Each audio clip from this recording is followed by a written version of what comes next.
Et je termine le bilan de cette session avec nos journalistes, Joël Denis-Bellavance, Catherine Lévesque et Yves Malo. Bonjour à vous trois. Bonjour.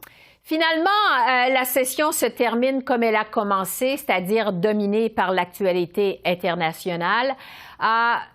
Joël Denis, je ne veux pas vous vieillir outre mesure, mais ça fait quand même plusieurs années que vous suivez la politique fédérale.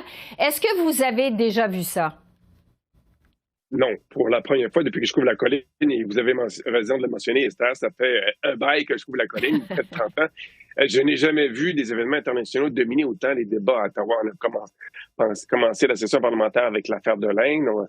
M. Trudeau a accusé l'Inde d'avoir commandité un assassinat au Canada. Et ensuite, le président Zelensky qui est venu ici. Il y avait la controverse entourant la présence d'un ancien sympathisant nazi. Ensuite, la guerre entre Israël et le Hamas. Et l'ingérence étrangère aussi, qui revient aussi dans l'actualité avec la Chine. Donc, autant d'événements qui ont marqué l'actualité et qui ont bousculé, je dirais, le gouvernement Trudeau, alors qu'il tente de reprendre le dessus avec des dossiers domestiques qui sont quand même assez importants, comme la crise du logement et la hausse du coût de la vie. Yves, de votre côté? Écoutez, le gouvernement Trudeau a démontré que sa plus grande faiblesse, il y en a plusieurs, mais peut-être sa plus grande faiblesse, c'est les relations internationales, parce que le gouvernement n'a pas particulièrement brillé cet automne. Les choses se replacent un petit peu là avec la position finalement prise concernant le cessez-le-feu à Gaza. Mais je crois que ce gouvernement a perdu des plumes, peut-être le peu de plumes qui lui restait sur la scène internationale. Et ça, ça laisse des traces. Oui. Parlons justement du cessez-le-feu à Gaza. Ça crée des divisions importantes dans le caucus libéral. On l'a vu, Anthony Housefather est vraiment pas content. Il le dit publiquement. Catherine, est-ce que ça va laisser des traces au Parti libéral, vous pensez? Je pense que oui. Je pense que ces divisions, on les voyait déjà depuis plusieurs semaines. Il y avait ces députés qui réclamaient un cessez-le-feu depuis longtemps, qui avaient même co-signé une lettre dans ce sens-là. Et d'un autre côté, on a des députés comme Anthony Housefather, comme Ben Carr, qui disaient, justement, un cessez-le-feu, c'est pas une bonne idée. Alors voilà, je pense qu'on a plusieurs députés très mécontents. Je mentionnerai aussi Marco Mendicino, qui maintenant n'est plus au Conseil des ministres, qui peut s'exprimer librement et qui a une des plus grandes proportions juives dans sa circonscription, là, qui est vraiment très mécontente de cette nouvelle position du Canada. Donc, effectivement, je pense que ça va laisser des traces. Je pense que vraiment, les divisions sont plus intenses que jamais, plus marquées que jamais au sein du caucus libéral. Et certainement, ça va laisser des traces, je pense, par rapport à la réputation du Canada sur la scène internationale. Et d'ailleurs, je suis très surprise que Pierre Poilievre n'ait pas insisté sur ce point-là, d'ailleurs, cette semaine. Joël Denis, est-ce qu'il va y avoir des dommages à long terme? La communauté juive au Canada est évidemment très en colère à la suite de la décision du gouvernement Trudeau de changer sa position dans le cas d'Israël. Sauf que M. Trudeau devait quand même écouter un peu son frère, parce que les images qui proviennent de la bande de Gaza sont horribles, en ce sens que la population civile souffre, et on souhaiterait que Israël fasse preuve d'un peu plus de retenue, et qu'on ne tente pas d'oblitérer le Gaza de la carte planétaire. Donc, le Canada n'est pas quand même seul à prendre maintenant cette position. Je vous soulignerai que l'Australie, la Nouvelle-Zélande, des alliés du pays du Canada dans le G7 ont aussi pris la même position. La France, par exemple, le Japon. Donc, on ne fait pas forcément bande à part, mais c'est un changement qui a des conséquences, évidemment, sur le plan politique intérieur. Et on le voit déjà avec la colère qui est exprimée par la communauté juive. Alors, on verra les suites de ça. Un mot sur le président de la Chambre des communes, Greg Fergus, qui se retrouve encore sur la sellette. On apprend qu'il a participé à un événement pour des militants libéraux provinciaux au Québec. Yves, il portait pas les habits du président de la Chambre des communes, mais est-ce que c'est vraiment un autre scandale, comme le disent les conservateurs? Moi, je trouve que non, parce que, évidemment, M. Fergus, c'est un député libéral qui l'appuie des libéraux.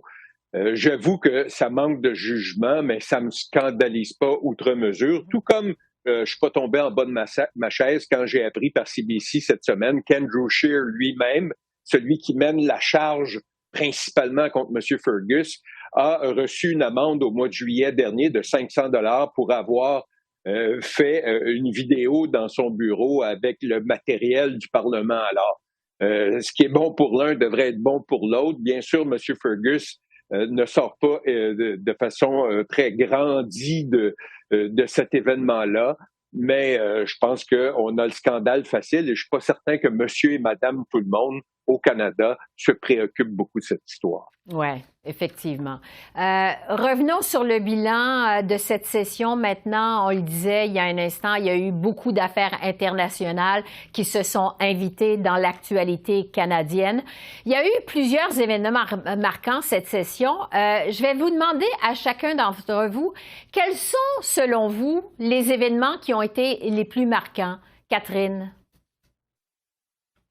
Je dirais la démission d'Anthony Rota. Vraiment, ça a été un scandale international, là, le fait d'avoir invité un vétéran ukrainien qui avait servi pour une unité nazie. Donc vraiment, je pense que ça, c'est l'événement, je crois, qui, pour le pire, je vous dirais, là, a vraiment dominé cette session et qui mène ensuite là, à cette nouvelle présidence encore très mouvementée de M. Fergus. Oui, effectivement.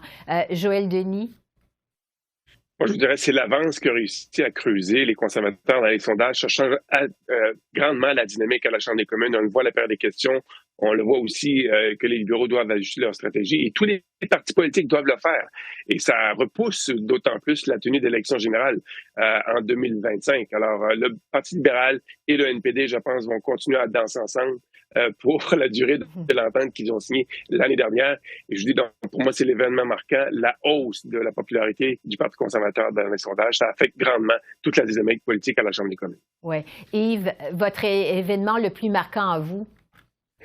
Je serais allé dans le sens de Catherine ou Joël Denis, alors je vais essayer d'aller ailleurs. Je dirais la tarification du carbone et la volte-face du gouvernement Trudeau sur le mazout de chauffage.